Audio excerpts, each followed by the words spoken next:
યાત્રાધામ અંબાજીના મુખ્ય એવા શક્તિ દ્વાર પાસેથી દારૂખાનાનું પડીકું મળી આવતા સુરક્ષાકર્મીઓ દોડધામમાં લાગી ગયા હતા। રાજકોટમાંથી પકડાયેલા 2 ભાઈઓની ધરપકડ કરવામાં આવી છે, ત્યારે આ પડીકું મળવાથી પોલીસને હજુ બીજા આતંકી પણ ગુજરાતમાં હોવાની શંકા સેવી રહી છે। દારૂખાનાનું પડીકું મળવાના બનાવ બાદ પોલીસ સતર્ક બનીને તપાસ ચલાવી રહી હોવાનું પણ જાણવા મળી રહ્યું છે। જાણવા મળતી વિગતો પ્રમાણે કોઈ બસમાં બેઠેલા પ્રવાસી દ્વારા આ પડીકું ફેંકાયું હોવાનું પણ સ્થાનિક લોકો દ્વારા જાણવા મળી રહ્યું હતું। જે પડીકું દારૂખાનાનો પાવડરનો જથ્થો હોવાનું જણાતા ભયનો માહોલ સર્જાયો હતો। તો આ કોઈએ ભય ફેલાવવા કાવતરું રચ્યું હોય તેવું સૂત્રો તરફથી જાણવા મળી રહ્યું છે। જે હોય તે પણ આ રીતે બોમ્બ બનાવવાનો પાવડર મળી આવતા સમગ્ર વિષય ચિંતાજનક હોવાનું સ્થાનિકોએ જણાવ્યું હતું।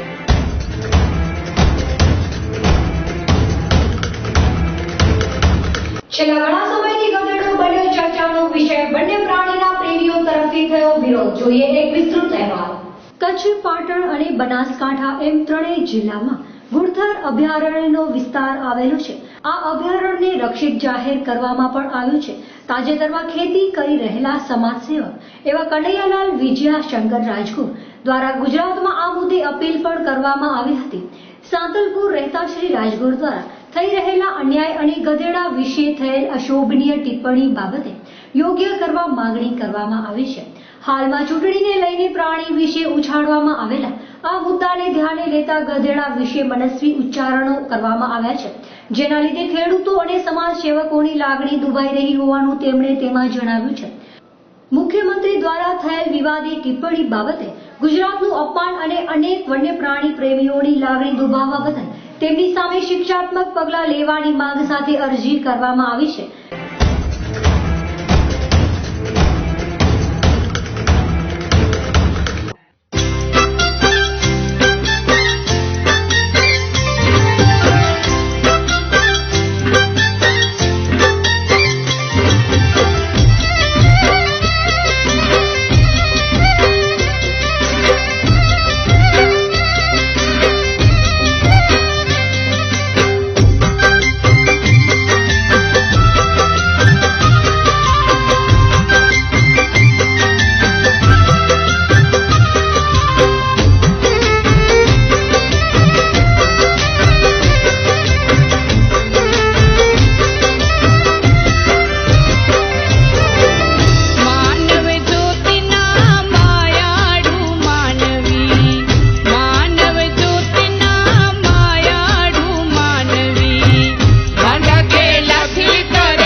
કચ્છમાં ડબલ ઋતુના કારણે બીમારી વધવાની શક્યતા, તાવ અને શરદીઓ પણ વધશે, જોઈએ એક અહેવાલ. હાલમાં જોવા મળતા ડબલ ઋતુ જેવા વાતાવરણને પગલે માનવ જીવન પર અસર પડી રહી હોવાનું ડોક્ટરો તથા જાણકારોના મતે જાણવા મળ્યું હતું. ઉનાળો આવવાની તૈયારી દેખાઈ રહી છે ત્યારે રાત્રે ઠંડુ વાતાવરણ પણ હોય છે, જેના લીધે સવારે ઠંડીનો માહોલ જોવા મળે છે. આમ ડબલ ઋતુને લીધે હાલમાં દર્દીઓની સંખ્યામાં વધારો થવાની સાથે હજુ બીમારીઓ વધવાની શક્યતાઓ જોવાઈ રહી હોવાનું જાણકારોએ જણાવ્યું હતું. વાતાવરણની વિષમતાની માજા મૂકી હોય તેવું જણાઈ રહ્યું છે. તો સાથે સાથે લગ્નગાળો હોવાથી તેના લીધે થાક અને બેવડી ઋતુથી ખાસ તો બાળકોમાં બીમારીનો ભય વધારે જોવા મળી રહ્યો છે. આવી બેવડી ઋતુમાં તાવ, શરદી સાથે ઉધરસ હોય તો અન્યને પણ ચેપ લાગવાની શક્યતા હોય છે. તો ઉધરસ થઈ હોય તો મોઢા પર રૂમાલ બાંધવાની જાણકાર ડોક્ટરો તરફથી સલાહ આપવામાં આવી હતી.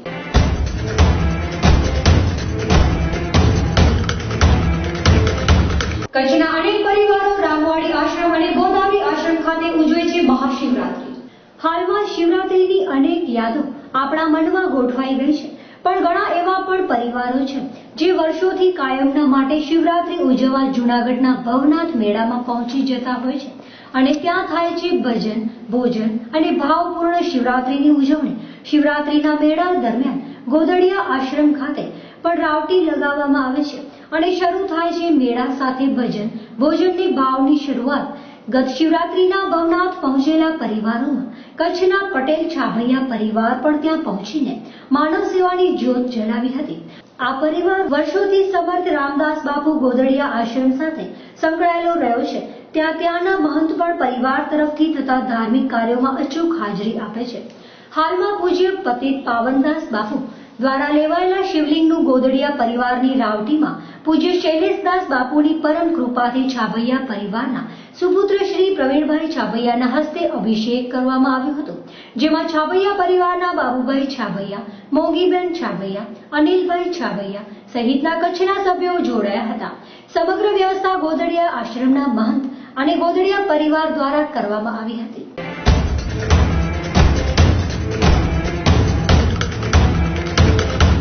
Xerox and multi service. અમારી સુવિધાઓ તમામ પ્રકારની xerox, colour xerox, lamination, Gujarati typing, computer job work, online print, online result print, Aadhaar card, PAN card, passport તથા દરેક પ્રકારના સરકારી કામ માટે અને આધાર કાર્ડ સુધારા વધારા, ખોવાયેલા આધાર કાર્ડ બનાવવા, નામ ઉપરથી આધાર કાર્ડ બનાવવા, NSDL પ્રમાણિત પાન કાર્ડ કામગીરી, પાન કાર્ડ સુધારા વધારા, ખોવાયેલા પાન કાર્ડ બનાવવા વગેરે સરકારી કામ માટે અમારી મુલાકાત લેવા વિનંતી. અમારું એડ્રેસ છે Shrinath complex, ground floor, bus station સામે, નખત્રાણા, કચ્છ. કોન્ટેક્ટ મહમદભાઈ કુંભાર. મોબાઈલ નંબર 9726748967 અને 9909725967.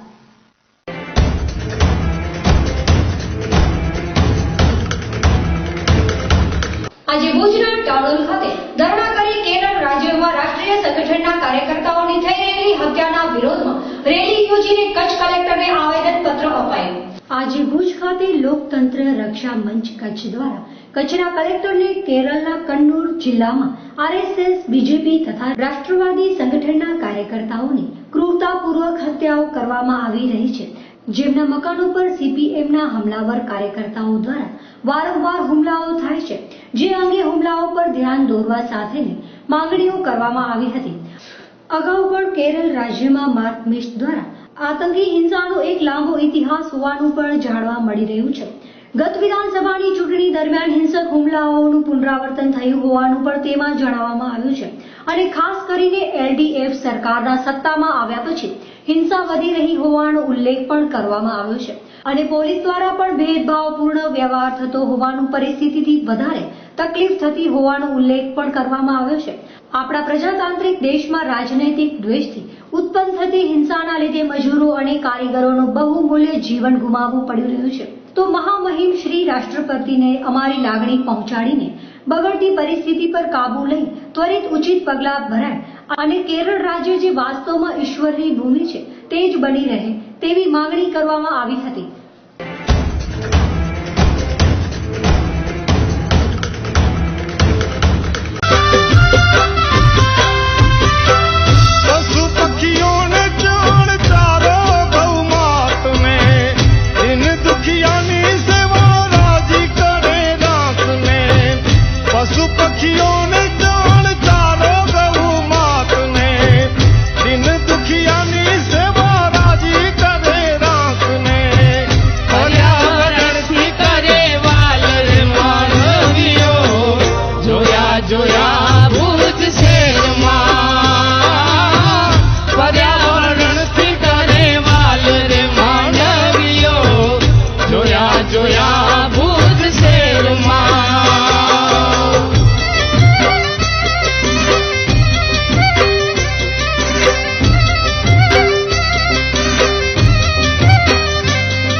સોસાયટી દ્વારા આજે સહયોગ હોલ ખાતે વિદ્યાર્થીઓને રક્તદાન વિશેની સમજણ આપવાનું આયોજન કરવામાં આવ્યું હતું. કાર્યક્રમમાં 800 જેટલા વિદ્યાર્થીઓ હાજર રહ્યા હતા. આજના આ કાર્યક્રમમાં અમદાવાદથી મહેશ ત્રિવેદી હાજર રહીને વિદ્યાર્થીઓને રક્તદાન કરવા માટેનું પ્રેરક ઉદ્બોધન કર્યું હતું. આજના પ્રસંગે શિક્ષણ અધિકારી શ્રી મધુકાંતભાઈ વિશેષ હાજર રહીને તેઓએ પણ બાળકોને રક્તદાન કરવાના ફાયદાઓ સહિતની સમજણ આપી હતી. કાર્યક્રમમાં ઇન્દિરાબાઈ ગર્લ્સ હાઈસ્કૂલના પ્રિન્સિપલ પણ હાજર રહીને વિદ્યાર્થીઓને માર્ગદર્શન પૂરું પાડ્યું હતું. જોઈએ અમારી ગોલ્ડન ન્યૂઝની ટીમ સાથે વાત કરતા મહેશભાઈ ત્રિવેદીને તેમના શબ્દોમાં. હું અમદાવાદથી ભુજમાં ઇન્દિરાબાઈ હાઈસ્કૂલ, વીડી હાઈસ્કૂલ, ભુજ પોલિટેકનિક અને એન્જિનિયરિંગ કોલેજ એના વિદ્યાર્થીઓને સ્વૈચ્છિક રક્તદાન વિશે અને થેલેસેમિયા નિવારણ વિશે સામાન્ય સમજણ આપવા આવ્યો છું. આજે 2 દિશાના બદલે 4 દિશાના વિદ્યાર્થીઓને મળવાનું થયું. લગભગ 800 વિદ્યાર્થીઓ હતા. કાલે ભુજ પોલિટેકનિક અને એન્જિનિયરિંગ કોલેજમાં વાત કરવાનો છું. વિદ્યાર્થીઓની ઉંમર 18 વર્ષ કરતાં નાની હતી, એટલે રક્તદાન કરવાનો વારો એમનો 18 વર્ષ થશે પછી આવશે. પણ પ્રાથમિક સમજણ મળે એનો એમને આનંદ થયો. થેલેસેમિયા ભુજ વિસ્તારમાં વધારે વ્યાપક છે, એટલે એમને સમજણ પડી અને પોતે તપાસ કરાવી લે આજે અથવા તો કોલેજમાં જાય ત્યારે, તો આ જે માહિતી આજે મળી તે તેમને યાદ રહેશે. નહીં, થેલેસેમિયા માટે રેડક્રોસ સંસ્થા બહુ મોટા પાયે કામ કરી રહી છે. અમદાવાદ રેડક્રોસ સોસાયટીમાં 1983માંથી થેલેસેમિયાના બાળકોને રક્ત ચડાવવાનું શરૂ કર્યું. આજે લગભગ 800 બાળકો છે મારી પાસે કે જે દર પોતપોતાની અનુકૂળતાએ 15-20 દિવસે મહિને બ્લડ ચડાવવા આવે છે. બ્લડ મફત આપે છે. બ્લડ ચડાવવાની સગવડ પણ મફત છે. એક બાળકોનો ડાક્ટર ત્યાં બેઠો હોય છે. હવે તો નેટ ટેસ્ટેડ બ્લડ અમે આપીએ છીએ. અત્યાર સુધી એલાઇઝા ટેસ્ટેડ બ્લડ મળતું હતું. હવે 2 કરોડના ખર્ચે નેટ સિસ્ટમ લાવ્યા છીએ. એ બ્લડ પણ અમે આપીએ છીએ. સ્વૈચ્છિક રક્તદાન માટે પ્રચાર કરવાની શરૂઆત મેં કરી અને એ વખતે ગુજરાત રાજ્યની રેડક્રોસને આખા હિન્દુસ્તાનમાં સૌથી વધારે રક્તદાન મેળવ્યું એનું શિલ્ડ મળ્યું હતું.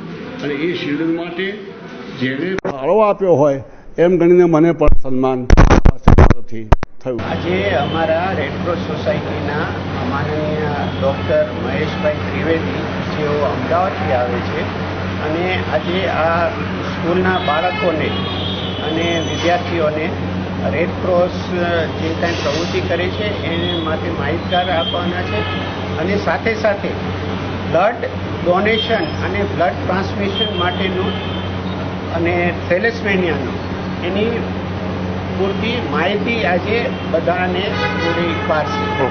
આજે રેડક્રોસ સોસાયટી સાથે અમને જાયન્ટ સોલના ભાઈઓને પણ ઇન્વિટેશન દેવામાં આવેલું છે અને એ બાબત શું છે એ ડૉક્ટર સાહેબનું લેક્ચર લઈ અને અમારા પણ જાયન્ટ સોલવાળાને પણ એક નવા પ્રોજેક્ટની જાણકારી મળે, એના બાબતે એક અમારે પ્રોજેક્ટની પણ પ્રેરણા મળે માટે આજે અમે રેડક્રોસ સોસાયટી સાથે અમે જાયન્ટ્સ ગ્રુપના બધા ભાઈઓ શ્રી નિષેધભાઈ મહેતા, શાંતિભાઈ, શૈલેન્દ્રભાઈ અમે પણ સાથે આ સહયોગ હોલમાં આજે એમની સાથે અમે પણ બધા જાયન્ટ સોલના ભાઈઓ બધા જોડાયેલા છે.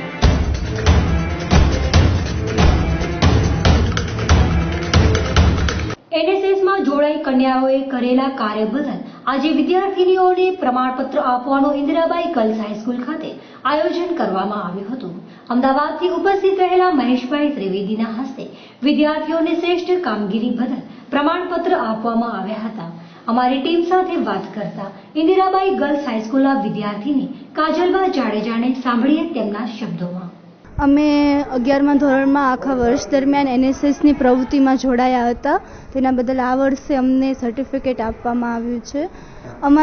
જ્યારે અમે એનએસએસમાં જોડાયા હતા ત્યારે અમે બેટી બચાવનો એક કાર્યક્રમ પણ કર્યો હતો. અમારી સ્કૂલ ગર્લ્સની છે એટલે આજે અમારી સ્કૂલમાં ઘણી ગર્લ્સ આગળ છે તો મોટિવેટ અમારી સ્કૂલ જ કરે છે. આજે અમારી સ્કૂલની છોકરીઓએ સાબિત કરી દીધું છે કે ગર્લ્સ બધું જ કરી શકે છે. અમારી સ્કૂલને સાનિયા અને સિંધુ જેવી પ્રેરણા પૂરી પાડવામાં આવે છે અને નવા સંસ્કારોનું સિંચન કરવામાં આવે છે કે દીકરીઓને કઈ રીતે આગળ આવવું જોઈએ. અને આજના યુગમાં દીકરીઓ દીકરા કરતાં ઓછી નથી, બધા જ ક્ષેત્રમાં આગળ છે.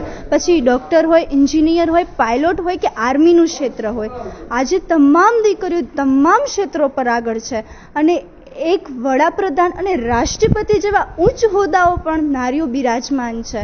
તો હું દીકરીઓને એટલું જ કહેવા માંગુ છું કે impossible says I am possible, એટલે આપણા માટે અશક્ય કાંઈ નથી. આપણે ધારીએ ને તો બધું જ કરી શકીએ છીએ. એક તો મારી શાળા અને મારા માતા પિતા જે મને આટલું ભણવા માટે આગળ મોકલે છે કે તમે ભણો, અને દીકરીઓને આગળ વધવા માટે શિક્ષણની જ જરૂર છે, અને મારા શિક્ષકો જે મારામાં સંસ્કારોનું સિંચન કરે છે.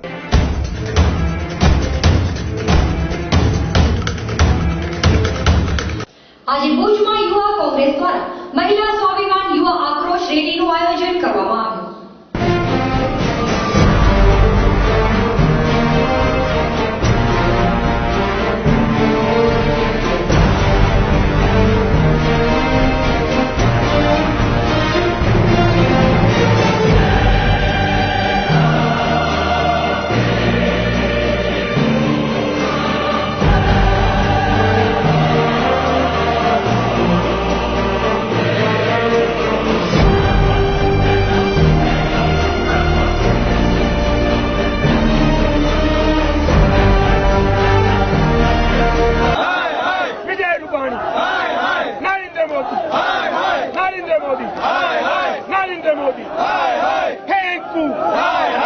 ભુજના ઓપનર થિયેટરથી કલેક્ટર ઓફિસ સુધી રેલીના ભાગરૂપે જાહેર સભા યોજીને ત્યાંથી રેલીનું આયોજન કરવામાં આવ્યું હતું. અમરેન્દ્રસિંહ રાજભરાર ઓલ ઇન્ડિયા યુથ કોંગ્રેસના પ્રમુખે ઉપસ્થિત રહી સભાને સંબોધન કર્યું હતું. આજની આ રેલી અને સભાને સફળ બનાવવા સમગ્ર કચ્છભરમાંથી કોંગ્રેસી કાર્યકરો મોટી સંખ્યામાં હાજર રહ્યા હતા. નલિયા દુષ્કર્મ કાંડના વિરોધ માટે જનતા સુધી અવાજ પહોંચે અને યોગ્ય તપાસ કરવામાં આવે તેવી માંગ સાથે આજની આ રેલીનું આયોજન કરવામાં આવ્યું હતું. આપ સૌ જાણો છો મિત્રો, નલિયાકાંડ એ આખા હિન્દુસ્તાનમાં અને હિન્દુસ્તાનની બહાર પણ પ્રખ્યાત થઈ ચૂકેલો એક મુદ્દો છે. આની અંદર જે ભાજપની જે પરિસ્થિતિ છે, ભાજપના મિત્રોએ જે આ દુષ્કર્મ કર્યું છે એને ગુજરાત પ્રદેશ યુવક કોંગ્રેસ દ્વારા આજે વાચા આપવા માટે આ કાર્યક્રમનું આયોજન કરવામાં આવ્યું છે. અને એ કાર્યક્રમની અંદર દિલ્હીથી આ યુથ કોંગ્રેસના આગેવાનો પણ સાથે આવ્યા છે. અને જ્યારે ભાજપ આ તપાસની અંદર કોઈ પણ જાતની પૂર્ણ તપાસ ન કરતી હોય, આરોપીઓને પકડતી ન હોય, આરોપીઓની અંદર આપણે સૌ જાણીએ છીએ ભાજપના આગેવાનો અને મંત્રી સુધીના નામો આમાં ચર્ચામાં છે, ત્યારે યુવક કોંગ્રેસે મહિલાઓના આ પ્રશ્નને ઉજાગર કરવા માટે કચ્છની અંદર ભુજથી જ આ લડાઈ શરૂ કરી છે. આવતા દિવસમાં સમગ્ર ગુજરાતની અંદર આ લડાઈ યુથ કોંગ્રેસ કરવાની છે. અને જ્યાં સુધી આ લડાઈનો ન્યાયિક ઉકેલ ન આવે, એમાં સાચા ગુનેગારોને પકડવામાં ન આવે, ત્યાં સુધી યુવક કોંગ્રેસ આ આંદોલનને ચાલુ રાખશે. અને આ આંદોલન ફક્ત રાજકીય નથી, આને રાજકીય આંદોલન કહેવાની જરૂર પણ નથી. આ ગુજરાતની અસ્મિતાનું આંદોલન છે, આ કચ્છની અસ્મિતાનું આંદોલન છે. જે લોકો કચ્છની અસ્મિતાના મુદ્દે નકલી દેખાવો અને નકલી નાટકો કરે છે, એ મીડિયાના માધ્યમથી હું એમને પણ કહેવા માંગુ છું કે જો તમારે કચ્છની અસ્મિતા બચાવવી હોય, કચ્છની દીકરીઓની ઇજ્જત પર જે લોકોએ હાથ નાખ્યો છે, ગુનેગારોને સજા કરાવવાની હોય, તો ચોક્કસ તમે પણ મેદાનમાં આવો અને આ કૌભાંડને ઉજાગર કરો. આપના મીડિયાના મિત્રોથી એટલો જ એક સંદેશ દેવા માંગુ છું. સૌ જાણો છો એમ પોલીસ છે એ સરકારનું રમકડું બની ગઈ છે. સાચા ગુનેગારોને હજી પણ સુધી પકડી શકતી નથી. હું માનું છું ત્યાં સુધી ગુજરાતની પોલીસ એટલી નિર્માલ્ય અને નકામી નથી કે આ ગુનેગારોને ન પકડી શકે, પરંતુ એના હાથ ક્યાંક ને ક્યાંક બંધાયેલા છે. ભાજપના ગાંધીનગરમાં બેઠેલા નેતાઓએ એમના હાથ બાંધી દીધા છે. પોલીસના મિત્રોને પણ કહેવા માંગુ છું કે કોઈ પણ જાતની શરમ વિના ન્યાયિક તપાસ કરી અને તમારી વર્દીને ગૌરવ અપાવો, તમારા પદને ગૌરવ અપાવો. કચ્છની જનતા એ તમારો અહેસાન માનશે કે સાચા ગુનેગારને સજા અપાવવા માટે તમે તમારી ભૂમિકા નિભાવો. ગુજરાતમાં છેલ્લા 6 મહિનામાં 472થી વધારે બળાત્કાર થયા છે. એના વિરોધમાં મહિલાઓ પર 39% અત્યાચારના કેસો વધી ગયા છે. સરકાર તમામ મુદ્દે નિષ્ફળ છે. નલિયાકાંડ હોય કે માંડવીની તાલુકા પંચાયતની સભ્યો હોય કે વિરમગામની એક દીકરી હોય જેના ઉપર નરાધમ બળાત્કાર કર્યો છે, સાચા આરોપીઓને સજા નથી થતી. સરકાર ભાજપના નેતાઓને બચાવવા માટે અવાજ ત્યાં મારી રહી છે અને સાચા અપરાધીઓ ત્યાં પણ ખુલ્લા બહાર ફરી રહ્યા છે.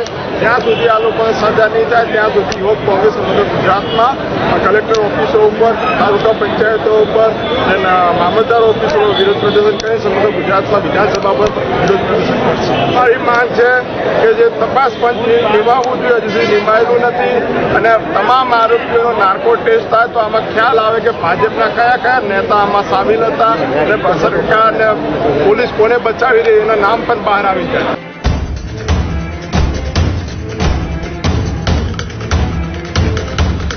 આપની આજુબાજુ થઈ રહેલા ઘટનાઓ અને બનાવો અમારા સુધી પહોંચાડો. બોર્ડર ન્યૂઝ બનશે આપનો અવાજ. તો દર્શક મિત્રો, આ હતા